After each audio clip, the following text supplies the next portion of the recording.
శుభం తెలియని చిన్నారిని కల్లా కపటం ఎరగని 8 బాలికని 8 మంది పశువుల్లా హింసించి వేధించి అత్యాచారం చేసి హత్య చేశారు.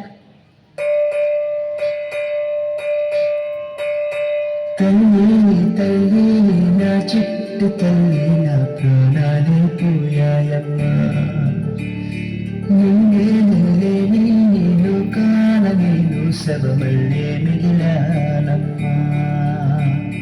నా ఇంటను ఉంటే మాయమ్మె ఉందంటూ ప్రతిరోజు మురిసేనమ్మా. ఏ జన్మలో పాపమే నేను చేశాను, ఈ శిక్షే వేశావమ్మా.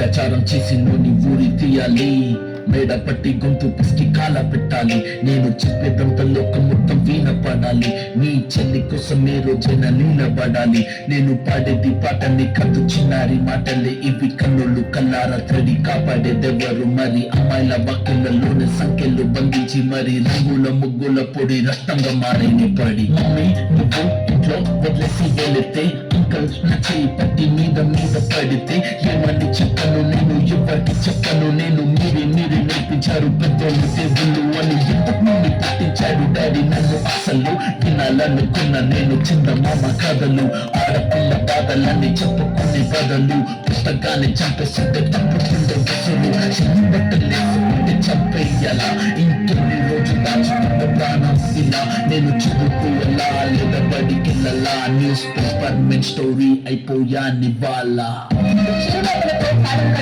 చిన్నారి మనుషులే రంగేసుకున్న క్రూర మృగాలకు బలైపోయి 7 చిన్నారిని హింసించి అత్యాచారం చేసి చంపిన ఘటన మానవత్వానికే దానిని మర్చడానికి పోయింది.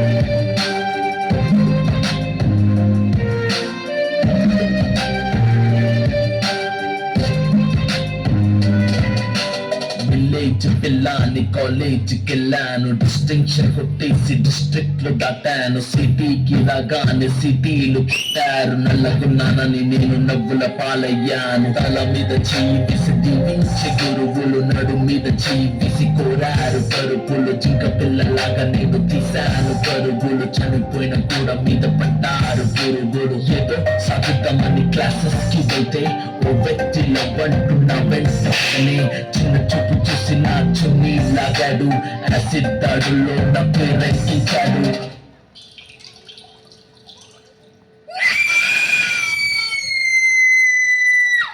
రోడ్డు మీద రేపు చేసి రోకల్తో చంపారు, ఇది విన్న మా డాడీ కుక్క పెట్టి ఏడ్చాడు. క్యాండిల్ పట్టుకొని వాకింగ్ చేస్తారు, క్యాండిల్ ఆరిపోగానే ఇంటికెళ్ళిపోతారు.